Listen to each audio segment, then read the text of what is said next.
ఈరోజు మనము continue classes గత క్లాస్లో నేర్చుకున్న దానికి కొనసాగింపుగా రాజ్యాంగబద్ధమైన పాలన లేదా రాజ్యాంగత పరిపాలన అనే అంశాన్ని నేర్చుకోవడానికి ప్రయత్నం చేద్దాం. భారత రాజ్యాంగం అతిపెద్ద రాజ్యాంగంగా రూపొందించిందనే విషయాన్ని నేర్చుకున్నాం. ఎందుకంటే దీంట్లో మరి చాలా అంశాలు ఉన్నాయి. ఏ అంశాలు ఉన్నాయంటే 1935వ భారత ప్రభుత్వ చట్టం, 1919వ మీరంతా పిలుచుకుంటారు మాంటేగ్ చెమ్స్ఫర్డ్ సంస్కరణల చట్టం అని, ఇది కూడా ద్వంద్వ పాలన అని కూడా అంటారు. ద్వంద్వ పాలన అని కూడా అనే అవకాశాలు ఉన్నాయి. మరి మనం చూసుకుంటే ఒకసారి కాబట్టి ద్వంద్వ పాలన, భారత ప్రభుత్వ చట్టాలు 35, 19 చట్టాలలో అవసరమైన మేరకు భారత రాజ్యాంగంలో అప్పుడు బ్రిటిష్ వాళ్ళు పరిపాలిస్తున్నటువంటి చట్టాలను కూడా కొంత మేరకు మనం రాజ్యాంగ నిర్మాతలు మన రాజ్యాంగంలో పొందుపరచడం జరిగింది. అదేవిధంగా భారతదేశ సామాజిక పరిస్థితుల దృష్ట్యా షెడ్యూల్డ్ కులాలు, తెగలు మరియు వెనుకబడిన చాలా గొప్పనైన మాట చెప్పిండు డాక్టర్ బిఆర్ అంబేద్కర్ గారు. ఎందుకంటే ఈరోజు మరి మనం చూస్తున్నాం షెడ్యూల్డ్ కులాలు, అదేవిధంగా షెడ్యూల్డ్ తెగలు అంటే ఎస్సీలు, ఎస్టీలు, అదేవిధంగా మరి వెనుకబడిన కులాలు బ్యాక్వర్డ్ క్లాసెస్ యొక్క ప్రయోజనార్థమై వాళ్లకు స్పెషల్ ప్రివిలేజెస్ అంటే ప్రత్యేక రిజర్వేషన్లు కూడా కల్పించడం జరిగింది మన భారత రాజ్యాంగంలో. ఎందుకంటే రాజ్యాంగబద్ధమైన పరిపాలన జరుగుతుంది. మరి రాజ్యాంగబద్ధమైన పరిపాలన కాకుండా వేరే రకాల ప్రభుత్వాలు పరిపాలన ఉంటాయి అనేటువంటి డౌటు మీకు ఉద్యోగార్థులుగా ప్రిపేర్ అవుతున్న, కాంపిటేటివ్ ఎగ్జామ్స్కి ప్రిపేర్ అవుతున్న మీకు వచ్చి ఉండాలి ఇప్పటికే. ఎస్, రాజ్యాంగబద్ధమైన పరిపాలన కాకుండా, రాజ్యాంగతాయుతమైన పరిపాలన కాకుండా మిలిటరీ ప్రభుత్వాలు అంటే సైనిక ప్రభుత్వాలు, ఇంకోటి ఏముంటుంది నియంతృత్వ ప్రభుత్వాలు అంటే డిక్టేటర్ ప్రభుత్వాలు. మనిషిని హిట్లర్ పరిపాలన చూసుకున్నాం జర్మనీలో. మరి ఎట్లా అంటే డిక్టేటర్, నియంత అంటే ఆయన చెప్పిందే వేదం. ఇలా ఫ్రాన్స్లో తీసుకుంటే ఫ్రెంచ్ నియంతలైన 14వ లూయి, 15వ లూయి, 16వ లూయి, మీకేం తెలియదు, మేమేది చెప్తే అది నాలే అంటే మీరంతా భగవంతునికి దండం పెట్టుకుంటారు కదా, ఆ భగవంతుడు పంపించిన ప్రజాప్రతినిధులం మేము అని చెప్పి నియంత పాలన ఉంది. తర్వాత మిలిటరీ సైనిక పాలన ఉంది, రాజరికాలు ఉన్నాయి. అన్నిటికంటే ముఖ్యమైనది ఈ రాజ్యాంగబద్ధమైన పరిపాలన. కాబట్టి ఇది మన డాక్టర్ బిఆర్ అంబేద్కర్ మనకు అందించినటువంటి ఒక అమూల్యమైన కానుక. కాబట్టి ఈ రిజర్వేషన్ల ద్వారా మరి ఎవరైతే షెడ్యూల్డ్ కులాలు, షెడ్యూల్డ్ జాతులు, ఈ వెనుకబడిన కులాలకు ప్రయోజనార్థమై వాళ్లకు అవకాశాలు అంటే విద్య మరియు ఉద్యోగ అవకాశాలలో ఇవ్వడం జరిగింది. దీన్ని మీ ఉద్యోగార్థులు మరి ప్రాపర్గా యూటిలైజ్ చేసుకొని మీరు మరి ముందుకు అభివృద్ధి చెందాలని కోరుతూ, కేంద్ర రాష్ట్ర సంబంధాల విషయంలో కూడా ఎందుకు మనది సమైక్య ప్రభుత్వం, ఏకకేంద్ర ప్రభుత్వం అయితే ఒకటే ఒక కేంద్ర ప్రభుత్వం ఉంటుంది, వాళ్ళకి ఏం ప్రాబ్లమ్స్ లేవు. ఎక్కడ ఈరోజు ఫ్రాన్స్ తీసుకుందాం, యూరోప్ ఖండంలో ఉంది ఫ్రాన్స్ అనే దేశం, దాని రాజధాని ప్యారిస్. ఆ ప్యారిస్లో ఒక కేంద్ర ప్రభుత్వం ఉంటుంది. అక్కడి నుంచి పరిపాలన ఫ్రాన్స్ మొత్తము వర్తిస్తుంది. అక్కడ పారిస్ నగరంలో ఏ నిర్ణయం తీసుకుంటే ఫ్రాన్స్ దేశం మొత్తం వర్తిస్తుంది. దానికి ఒక సామెత కూడా ఉంది.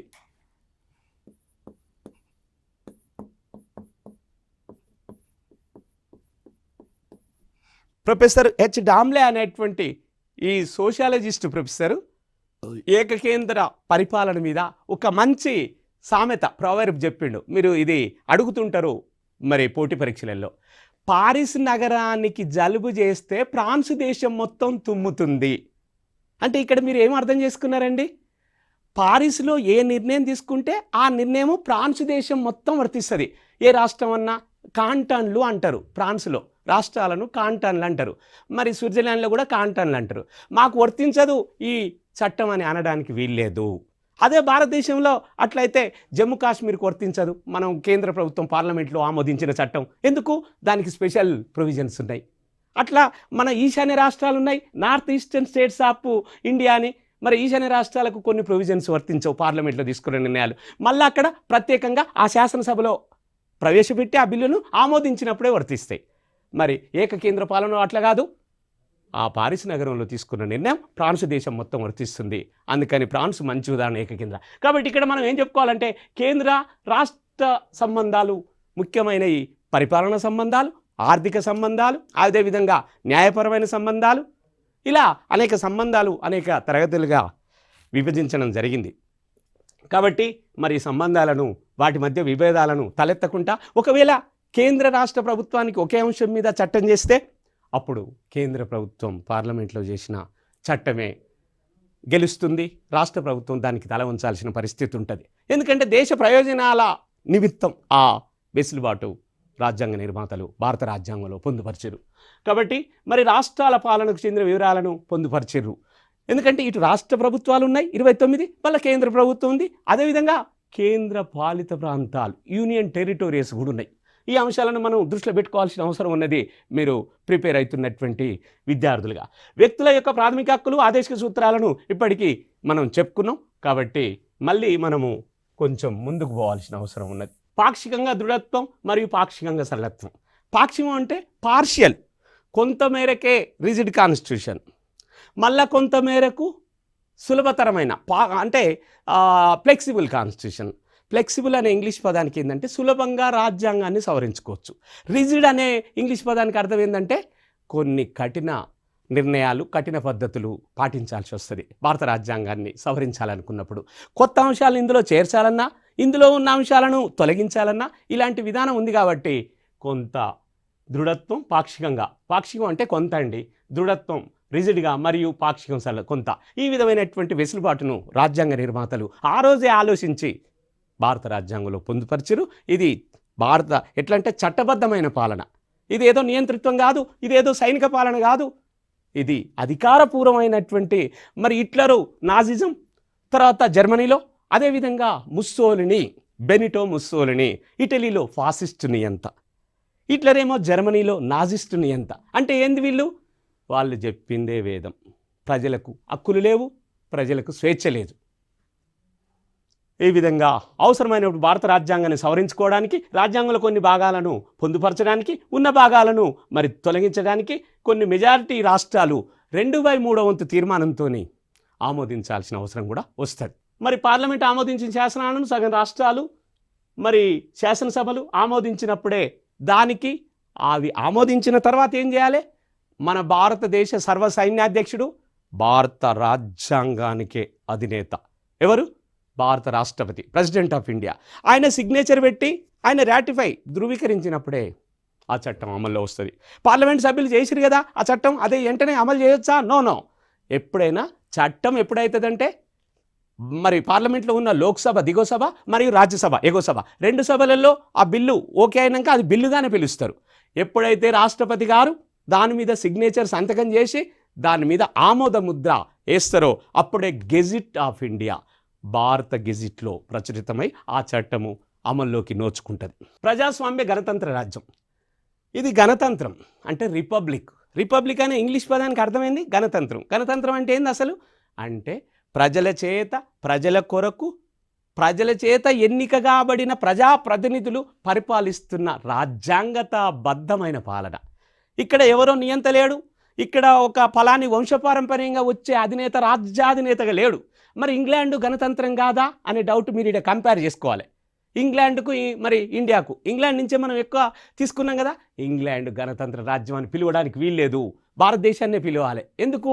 What is the difference between 2 countries అంటే భారతదేశంలో పుట్టిన ఏ పౌరుడైనా, ఏ పౌరురాలైనా ఈ దేశానికి రాజు అయ్యే అవకాశం ఉంది. ఇంగ్లాండ్లో లేదా? లేదు. ఎందుకు లేదు?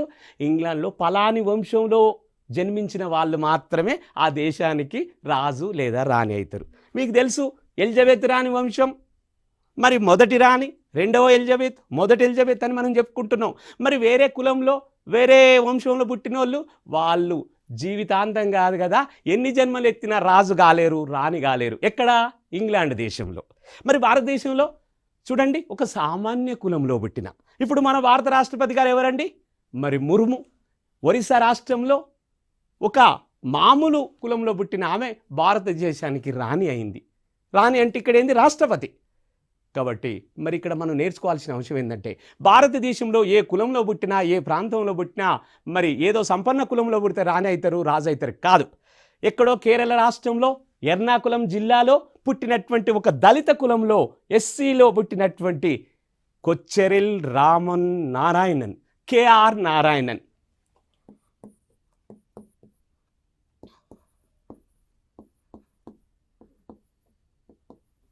ఈ కేఆర్ నారాయణన్ అనే వ్యక్తి ఈ భారత రాజ్యానికి రాజుగా పరిపాలించబడ్డాడు. మరి అదే ఇంగ్లాండ్లో ఇది సాధ్యమా? ఒక ఎస్సీ కులంలో పుట్టిన వ్యక్తి ఆ దేశానికి రాజ్యాధినేత అవుతాడా? కాడు, జన్మలో కాడు, ఎన్ని జన్మలు ఎత్తినా కాడు. అలాంటి వెసులుబాటును మన డాక్టర్ బిఆర్ అంబేద్కర్ గారి నాయకత్వంలో అలాంటి గణతంత్రాన్ని భారత రాజ్యాంగంలో పొందుపరిచారు. కాబట్టి అందరికీ అవకాశాలు ఉంటాయి. మరి ఆ అవకాశాలను మీరు సద్వినియోగం చేసుకోవచ్చు. ప్రాథమిక హక్కులు చాలా గొప్ప అని చెప్పుకున్నాం. ఈ ప్రాథమిక హక్కులు మామూలు విషయాలు కాదు. ఈ ప్రాథమిక హక్కుల ద్వారానే మనం ముందుకు పోతున్నాం. ఫండమెంటల్ రైట్స్ అంటే ప్రజల ప్రాథమిక హక్కులను మనము ఒక్కొక్కటిగా చెప్పుకున్న 7 ప్రాథమిక హక్కులు ఉండే. ఇప్పుడు మరి 12వ నిబంధన నుంచి 36వ నిబంధన వరకు అని చెప్పుకున్నాం. ఈ ప్రాథమిక హక్కులలో 7వ హక్కు అయినటువంటి ఆస్తి హక్కును ప్రాథమిక హక్కుల జాబితా నుంచి 1978వ సంవత్సరంలో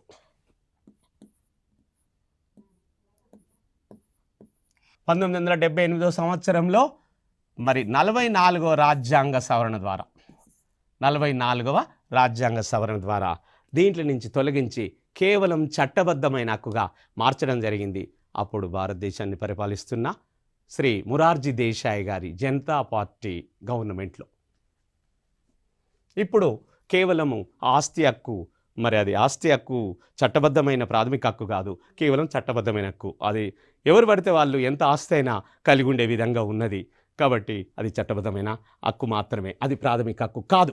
సాంస్కృతిక హక్కుల విషయానికి వస్తే మనం మరి వ్యక్తి స్వేచ్ఛ హక్కు, సాంస్కృతిక విద్యా విషయ హక్కు, తర్వాత పీడనను నిరోధించే హక్కు, ఆస్తి హక్కు, రాజ్యాంగ పరిహార హక్కు, పై హక్కులను ప్రభుత్వాలు కానీ ప్రభుత్వేతర సంస్థలు కానీ ఉల్లంఘించడంతో మనము ఆ ప్రజలు ఎవరికైతే హక్కులు నిరోధించబడుతున్నాయో ఉల్లంఘించబడుతున్నాయో వాళ్ళు సుప్రీంకోర్టుకు, ఈ దేశంలో అత్యున్నత న్యాయస్థానం భారత సుప్రీంకోర్టు, దానికి వెళ్ళడానికి 31వ నిబంధన ద్వారా వాళ్ళు అక్కడికి వెళ్ళే అవకాశం కల్పించడం జరిగింది. ఈ 31వ నిబంధన భారత రాజ్యాంగంలో ఉంది. ఇది చట్టబద్ధమైన పాలన, ఇది రాజ్యాంగయుతమైన పాలన. కాబట్టి దీని ద్వారా ఇంతకుముందు ప్రాథమిక హక్కుగా ఉండేటువంటి 44వ రాజ్యాంగ సవరణ ఏ విధంగానైతే 1978 ద్వారా దీన్ని ప్రాథమిక హక్కు నుంచి తొలగించారో అదేవిధంగా మరి ఎక్కడనైతే హక్కులు ఉల్లంఘించబడ్డ వాళ్ళు కూడా సుప్రీంకోర్టుకు వెళ్ళి వాటిని పొందొచ్చు. మరి అందరూ సుప్రీంకోర్టుకు వెళ్ళబోయే ఆర్థిక స్తోమత ఉంటుందా అండి? లేదు. మరి ఎట్లా? రాష్ట్రాలలో హైకోర్టులు పనిచేస్తున్నాయి. ఆ హైకోర్టుల ద్వారా కూడా మరి ప్రాథమిక హక్కులకు వ్యక్తికి కానీ సంస్థలకు కానీ కొంతమంది వ్యక్తులకు కానీ భంగం జరిగినప్పుడు మరి వీళ్ళు కూడా మరి హైకోర్టుకు వెళ్ళి వాటిని పరిరక్షించుకోవచ్చా అనే డౌట్ మీలో రావాలి. దాని కేస్ భారత రాజ్యాంగంలో 226వ నిబంధన ఆర్టికల్ 226 అనేది రాష్ట్రాల హైకోర్టుకి వెళ్ళడానికి ఇది బాసటగా నిలుస్తుంది. ఎంత అండి? ఆర్టికల్ 226 అంటే భారత రాజ్యాంగంలో పొందుపరచబడిన 226వ నిబంధన రాష్ట్రాలలో ఎవరికి ప్రాథమిక హక్కులు ఉల్లంఘించబడినా వాళ్ళు రాష్ట్రాల హైకోర్టుకు వెళ్ళి తమ హక్కులను పరిరక్షించుకునే వెసులుబాటును భారత రాజ్యాంగ నిర్మాతలు భారత చట్టబద్ధమైన పాలన భారత రాజ్యాంగంలో కల్పించడం జరిగింది. ఆదేశిక సూత్రాలు చెప్పినా మీకు మరి 12వ నిబంధన నుంచి 35వ నిబంధన వరకు ప్రాథమిక హక్కులు భారత రాజ్యాంగంలో 3వ అధ్యాయంలో పొందుపరిస్తే మరి అదే 36వ నిబంధన నుంచి 51వ నిబంధన వరకు ఆదేశిక సూత్రాలు అంటారు, లేదా నిర్దేశక నియమాలు అంటారు. మరి ఇంగ్లీష్లో directive principles of state policy అంటారు. ఇవి కేంద్ర రాష్ట్ర ప్రభుత్వాలకు భారత రాజ్యాంగం ఇచ్చిన ఆదేశాలు మాత్రమే.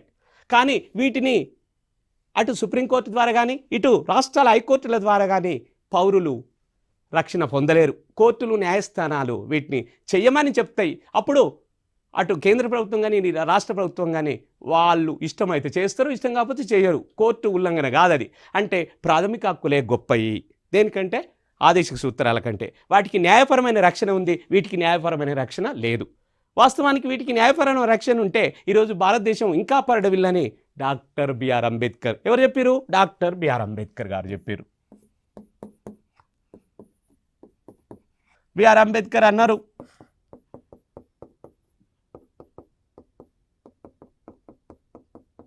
ఎప్పుడైతే ఆదేశిక సూత్రాలనే టార్చ్ లైట్ వెలుగులో భారతదేశం సామాజికంగా, ఆర్థికంగా, రాజకీయంగా, సాంస్కృతికంగా అనేక రంగాలలో ప్రపంచ స్థాయిలో నిలబడే అవకాశం ఉంది అని, కానీ వీటికి ఆ కోర్టుల నుంచి రక్షించుకునే వెసులుబాటు లేక ఈ నిర్వీర్యం అవుతున్నటువంటి పరిస్థితి. ఏదన్నా ఒక ప్రభుత్వం, ఆ ముఖ్యమంత్రి, ఆ ప్రధానమంత్రి మంచి అనిపిస్తే చేస్తున్నారు, లేకపోతే వీటిని ఖాతరు చేయడం లేదని మనం చెప్పుకోవచ్చు ఇంప్లిమెంట్లో.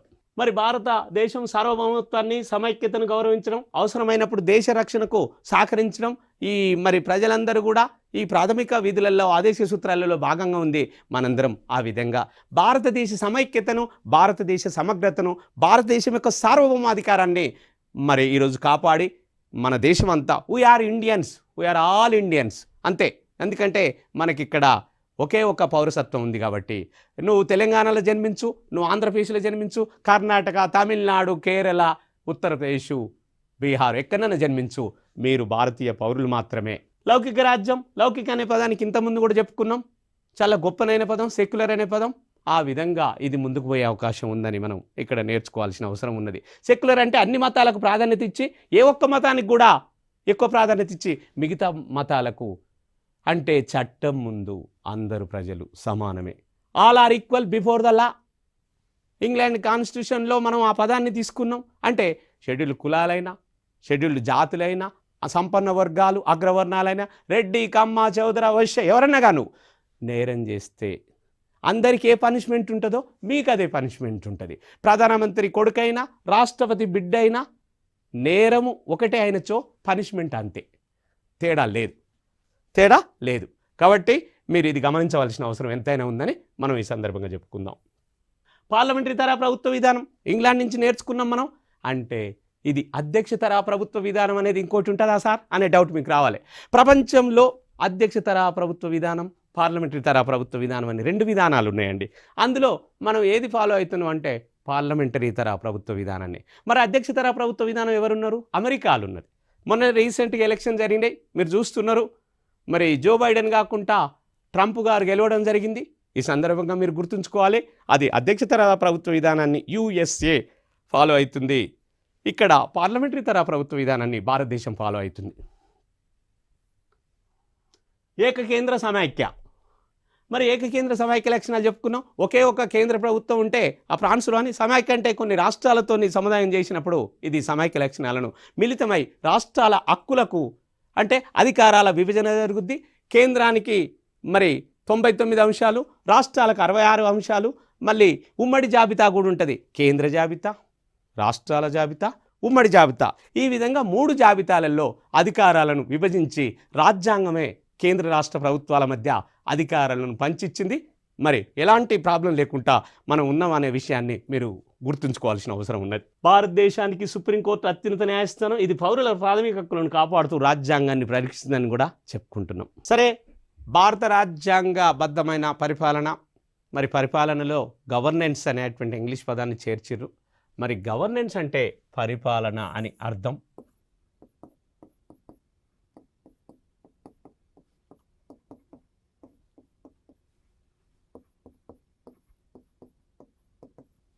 ఈ పరిపాలన అనే తెలుగు పదానికి గవర్నెన్స్ అనే పదం. ఇంతకుముందు గవర్నమెంట్ అన్నారు, మరి ఇప్పుడు అది గవర్నెన్స్ అంటారు. మళ్ళీ గవర్నెన్స్లో కూడా గుడ్ గవర్నెన్స్, సుపరిపాలన, మళ్ళీ అదేవిధంగా ఈ గవర్నెన్స్, ఎలక్ట్రానిక్ పరిపాలన, ఇట్లా వస్తున్నటువంటి అంశాలను మనం ఒకసారి ఇది ఎవరైతే మరి ఉద్యోగార్థులు ఉన్నారో ఇది గమనించుకోండి. గవర్నమెంట్ అన్నా, గవర్నెన్స్ అన్నా, ఆ గవర్నమెంట్ అనే పదానికి ఈ గవర్నెన్స్ అనే పదానికి ఉన్న తేడాను గమనిస్తూ ఇది చట్టబద్ధమైన పాలనలో మరి గణతంత్రం అని చెప్పుకున్నట్టు మరి ఇది రాజ్యాంగబద్ధమైన ప్రభుత్వం. ఆ గణతంత్రం అనే పదంలో చాలా అర్థం ఇమిడున్నది. కాబట్టి మీరు ఎప్పుడైనా చూడండి, ఒక దేశాధినేత, ఒక రాజ్యాంగానికి అధినేత. దేశానికి అధినేత ఏమో ప్రైమ్ మినిస్టర్ గారు ఉంటారు. రాజ్యాంగానికే అధినేత అన్నప్పుడు ఎవరు ఉంటారంటే ఈరోజు దేశాధినేత, రాజ్యాంగాధినేత ఇద్దరు రాష్ట్రపతి ఉంటారు. ప్రభుత్వానికి అధినేత ఎవరు ఉంటారంటే ప్రైమ్ మినిస్టర్ ఉంటారు. ప్రైమ్ మినిస్టరు శ్రీ నరేంద్ర మోడీ గారు. మరి అదేవిధంగా ఇప్పుడు శ్రీమతి ద్రౌపది ముర్ము మన భారత రాజ్యాంగానికే అధినేత. ఆమె ఒరిస్సా రాష్ట్రంలో మరి ఒక ఎస్టీ కులంలో షెడ్యూల్డ్ ట్రైబ్ జాతిలో జన్మించిన ఆ మరి మహా వ్యక్తి ఈరోజు భారతదేశానికే రాణి. కాబట్టి రాష్ట్రపతి అంటే మామూలు విషయం కాదు. అలాంటి పదవి పొందాలంటే ఈరోజు ఇంగ్లాండ్లో కానీ ఇంకా ఎక్కడన్నా ఇంగ్లాండ్లో కావడానికే వీల్లేదు. ఇక అక్కడ మటుకు ఆ ప్రత్యేకమైన ఆ వంశంలో ఆ రాజరికంలో హెరిడిటరీ అంటారు. ఏమంటారు? హెరిడిటరీ. ఇక్కడ మనం చెప్పుకోవాల్సింది హెరిడిటరీ.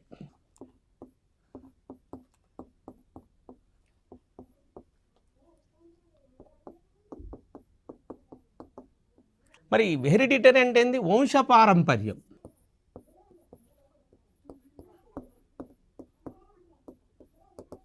అంటే వంశపారంపర్యం అంటే వారసత్వంగా వచ్చే పదవులు. ఎలా? మొదటి ఎలిజబెత్ రాణి, తర్వాత ఎవరైనరు? వాళ్ళ కూతురు రెండవ ఎలిజబెత్ రాణి, మళ్ళా అట్లా వాళ్ళ కొడుకు.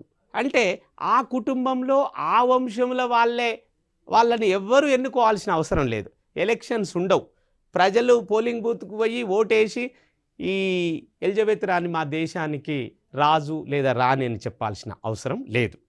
అంటే ఆ వంశంలో పుట్టిన మరి స్త్రీ పెద్ద ఆమె లేకపోతే పురుషుడు ఉంటే పురుషుడు అవుతాడు, స్త్రీ ఉంటే స్త్రీ అవుతుంది. అది గణతంత్రానికి వ్యతిరేకం. అది వంశం పారంపర్య పాలన, హెరిడిటరీ. మరి మనది గణతంత్రం. అంటే ప్రజల చేత ప్రత్యక్షంగా మరి పరోక్షంగా ఎన్నిక కాబడతారు రాష్ట్రపతి గారు.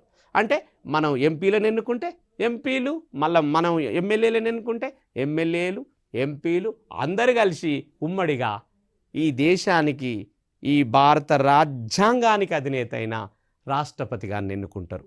ఆ విధంగా ఈరోజు కేఆర్ నారాయణన్ కానీ, మరి జ్ఞాని జైల్ సింగ్ కానీ, మరి అదేవిధంగా మరి ఈరోజు ద్రౌపది ముర్ము కానీ ఈ భారత రాజ్యాంగానికి అధినేత్రిగా, ఈ భారత రాజ్యాంగానికి, భారతదేశానికి ఈరోజు మొట్టమొదటి పౌరురాలుగా, సర్వ సైన్యాధ్యక్షురాలుగా భారత రాష్ట్రపతిగా సేవలు అందిస్తున్న విషయాన్ని మనం నేర్చుకుంటున్నాం. కాబట్టి ఇది తేడా. గణతంత్రానికి వేరే వంశపారంపర్యానికి ఉన్నటువంటి తేడా ఇది.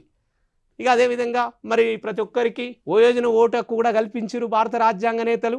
అంటే ఎవరైతే 18 సంవత్సరాల వయసు నిండిన వాళ్ళు, అంటే స్త్రీ, పురుష, కుల, మత, వర్గ, వర్ణ, జాతి, జన్మ, లింగ భేదాభిప్రాయం లేకుండా, అంటే ఏ కులంలో పుట్టినా భారతదేశంలో, ఏ మతంలో పుట్టినా, ఏ జాతిలో పుట్టినా, ఏ తెగలో పుట్టినా, ఏ ఉపతెగలో పుట్టినా, భారతదేశంలో ఉండబడిన 29 రాష్ట్రాలు, కేంద్రపాలిత ప్రాంతాలలో మీరు జన్మించి ఉన్నట్లయితే మీ అందరికీ 18 సంవత్సరాల వయసు చేరగానే మరి మీరు ఓటర్గా నమోదు చేసుకునే అవకాశం భారత రాజ్యాంగ నిర్మాతలు ఇచ్చిర్రు. అదేవిధంగా ఎన్నికలలో పోటీ చేసే అధికారం మరి కొన్ని పదవులకు సర్పంచ్ గారిగా 21 సంవత్సరాలు, ఎమ్మెల్యేలుగా 25 సంవత్సరాలు, మరి రాష్ట్రపతిగా 35 సంవత్సరాలు, ఇట్లా కొన్ని ఆ విభజన చేసిర్రు. అంటే భారత రాజ్యాంగం చట్టబద్ధమైన పాలన, ఇండియన్ కాన్స్టిట్యూషన్ అండ్ గవర్నెన్స్, అంటే భారత రాజ్యాంగం అనేది ఒక చట్టబద్ధమైన పాలనగా ఇక్కడ మనం ఆ అధికారంలో మనం ప్రయాణం చేస్తున్నాం. అలాంటి పరిపాలనను మన రాజ్యాంగ నిర్మాతలు మనకు అందించిన ఒక సువర్ణ అవకాశంగా తీసుకొని మనం నెక్స్ట్ క్లాసులో కలిసే ప్రయత్నం చేద్దాం. అంతవరకు సెలవు.